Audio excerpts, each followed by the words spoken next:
Hi, digital marketing versus branding. Digital மார்க்கெட்டிங்னா என்ன, பிராண்டிங்னா என்ன, இந்த ரெண்டுமே ஒன்றா இல்லை வேறுபட்டதா அப்படிங்கிற கன்ஃபியூஷன்ஸ் எல்லாருக்குமே இருக்கும். டிஜிட்டல் மார்க்கெட்டிங்னா என்னன்னு உங்களுக்கு கரெக்டாக சொல்கிறேன். டிஜிட்டல் மார்க்கெட்டிங்னா என்ன அப்படின்னா, உங்களோட ப்ராடக்ட் ஆர் சர்வீஸை கஸ்டமர் கிட்டே போய் சேர்த்துறது தான் டிஜிட்டல் மார்க்கெட்டிங். அதுக்கு மொத்தம் 5 ஸ்ட்ராட்டஜிஸ் இருக்குது. Social media, SEO, advertising, email marketing, affiliate marketing. இது புதிய ஸ்ட்ராட்டஜியான்னு கேட்டிங்கன்னா கண்டிப்பாக கிடையாது. இது 2000 ஸ்டார்ட் பண்ண விஷயம் தான். அப்போது இதை எப்படி புதுசு பண்ணியிருக்காங்க அப்படின்னு பார்த்தீங்க அப்படின்னா, கேம்பெயின் மூலிமா. இந்த கேம்பெயினில் நீங்கள் 2000 rupees ஃபார் எக்ஸாம்பிள் ஸ்பெண்ட் பண்ணீங்க அப்படின்னா, அந்த 2000 rupees வச்சுட்டு அது ரொம்ப ஃபாஸ்ட்டாக ஓடும், எல்லா பக்கமும் ரீச் ஆகும். அதுக்கப்புறம் அந்த 2000 rupees முடிஞ்சிச்சுன்னா நீங்கள் ரீல் செக்ஷனில் ஸ்டாண்ட் ஆகிடுவீங்க. அதுக்கப்புறம் நீங்கள் ஸ்ட்ராட்டஜி போய் பார்ப்பீங்க, இந்த கேம்பெயின் பண்ணனால நம்ம எவ்வளோ ரீச் ஆகிருக்கோம், நம்ம எங்கே ரியலாக இருக்கோம் அப்படிங்கிறத வச்சு கம்பேர் பண்ணால் தான் உங்களோட டிஜிட்டல் மார்க்கெட்டிங் என்னன்னு தெரியும். பிராண்டிங் அப்படின்னா என்ன? உங்கள் ப்ராடக்ட்டை பார்க்காம உங்களோட வெப்சைட்டை பார்த்தோ, இல்லை உங்களோட டேக்லைனை பார்த்தோ, உங்களோட லோகோவை பார்த்தோ, இல்லை உங்களை பார்த்தோ முடிவு பண்ணுறது பேர் தான் பிராண்டிங்.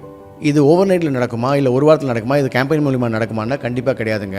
அதுக்கு ஏதோ ஒரு இடத்துல ட்ரஸ்ட் பில்ட் பண்ணியிருக்கணும். அந்த ட்ரஸ்ட் பில்ட் பண்ணால் மட்டும்தான் அது பிராண்டிங் ஆக முடியும். பிராண்டிங்கோட ஸ்ட்ராட்டஜி பார்த்தீங்கன்னா long term, whereas compare to digital marketing short term தான். இப்போது இந்த டிஜிட்டல் மார்க்கெட்டிங் அண்ட் பிராண்டிங் இது ரெண்டையுமே ஒன்று சேர்த்து உங்களுடைய புது ஸ்ட்ராட்டஜியை கொண்டு வர முடியுமா உங்கள் பிஸ்னஸ்ன்னு கேட்டிங்க அப்படின்னா, அதோட சொல்யூஷன் தான் the Alchemist Studio. So the Alchemist ஸ்டுடியோவோட ஐடியா என்ன அப்படின்னா, நான் ஒர்க் பண்ணது எல்லாமே 16 years நியூஸ் சேனல் தான். நியூஸ் சேனலில் பிஸ்னஸும் பண்ணணும், டிஆர்பியும் வரணும், அதே சமயத்தில் எல்லாருக்கும் புரிகிற மாதிரி நியூஸை கொண்டு போய் சேர்த்தணும். இந்த விஷயத்தை நான் 16 வருஷமாக கற்றுக்கிட்டனால என்னால் ஒரு பிஸ்னஸை எப்படி எல்லா சைடும் ரீச் பண்ண முடியும் அப்படிங்கிற ஒரு கான்ஃபிடென்ட் எனக்குள்ளே வந்தது. அதுக்காக ஆரம்பிச்சது தான் இந்த ஆல்கெமிஸ்ட் ஸ்டுடியோ. இதில் இந்த பிராண்டிங், இந்த டிஜிட்டல் மார்க்கெட்டிங், இந்த ரெண்டையும் எப்படி கம்பைன் பண்ணியிருக்கேன் அப்படின்னா, அது பாட்காஸ்ட் ஸ்டுடியோ மூலியமாக தான். I've known Sarvanan for about 15 years and he's one of the most creative minds in the media that I've worked with. He's a visual creator. And the fact that he's gone from bottom up, that is, as a video editor, then a director, and then a producer, gives him a 360-degree view of the entire media landscape, and that is his strength. But apart from being a thorough professional, the one other thing that really stands out about Sarvanan is his professionalism and his kind attitude and his personality, which is always positive and jovial, which makes working with Sarvanan such a pleasure. I could not recommend any other guy to get your videos done from than Sarvanan himself. The Alchemist Studioவோட podcast ஸ்டுடியோவில் நீங்கள் digital marketing and பிராண்டிங்கை ஒன்றா பண்ண முடியும். அதோட benefit என்னங்கிறத நான் உதாரணத்தோடு உங்களுக்கு சொல்கிறேன். மாதம்பட்டி ரங்கராஜ் கோயம்புத்தூரோட ஒரு ஃபேமஸான கேட்டரர். இன்றைக்கி கோயம்புத்தூரில் மட்டும் இல்லை, இந்தியாவில் இல்லை, வேர்ல்டு வைடில் அவர் ரொம்ப ஃபேமஸாக இருக்கார். அப்படின்னு அவர் டேஸ்ட்டா அப்படின்னு கேட்டால் டேஸ்ட் மட்டும் கிடையாது, அவர் ஒரு பெரிய பிராண்டு. நான் இன்றைக்கி மாதம்பட்டி ரங்கராஜை கூப்பிட்டு என்னோட கேட்டரிங் சர்வீஸை பண்ணியிருக்கேன்னு சொல்கிறதுல ஒரு பெரிய கௌரவமே இருக்குது. அதுதான் அந்த பிராண்டோட வேல்யூ. அந்த பிராண்ட் வேல்யூ அவர் கிரியேட் பண்ணுறதுக்கு முன்னாடி அவர் என்ன பண்ணார் அப்படின்னா, இதே டிஜிட்டல் மார்க்கெட்டிங் தான் பண்ணார். ஆனால் அந்த டிஜிட்டல் மார்க்கெட்டிங் எப்படி பண்ணார் அப்படின்னா, அவருடைய சாப்பாடை காமிச்சும் கிடையாது, அவரை காமிச்சு பண்ணார். அதுதான் பிராண்டிங்காக மாறிச்சு. பிராண்டிங் பண்ணி அவருடைய இதை ப்ரொமோட் பண்ணிட்டு இருந்தாலும் ஸ்பெண்ட் பண்ணி அவருடைய சக்ஸஸ் எங்கே நடந்தது தெரியுங்களா உங்களுக்கெல்லாம்? விக்ரம் மூவியோட சக்ஸஸ் மீட்டில் தான். அன்னைக்கு அவர் போட்ட பிரியாணி பட்டி தொட்டி எல்லாமே எல்லா இடம் போய் ரீச் ஆச்சு. அடுத்து மோடியை மீட் பண்ணுறதுக்கு ஒரு வாய்ப்பு கிடைச்சிது. டெல்லியில் போய் அவர் சமைச்சார்.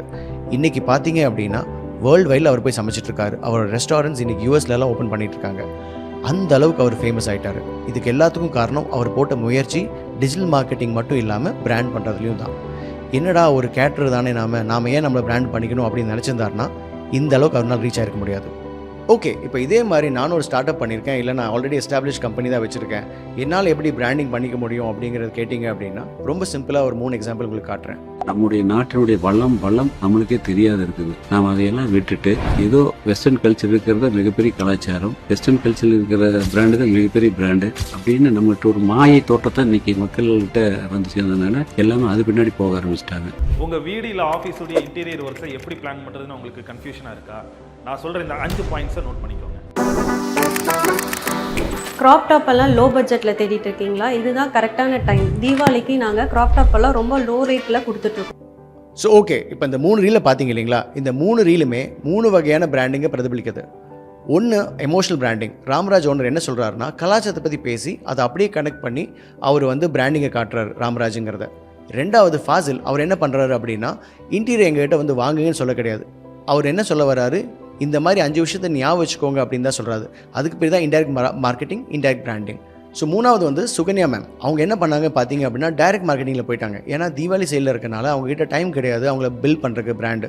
அதனால் டைரெக்டாக அவங்க சேல் கட்டுறனால அதுக்கு பேர் வந்து டைரக்ட் மார்க்கெட்டிங், டைரக்ட் பிராண்டிங் அப்படின்னு சொல்லலாம்.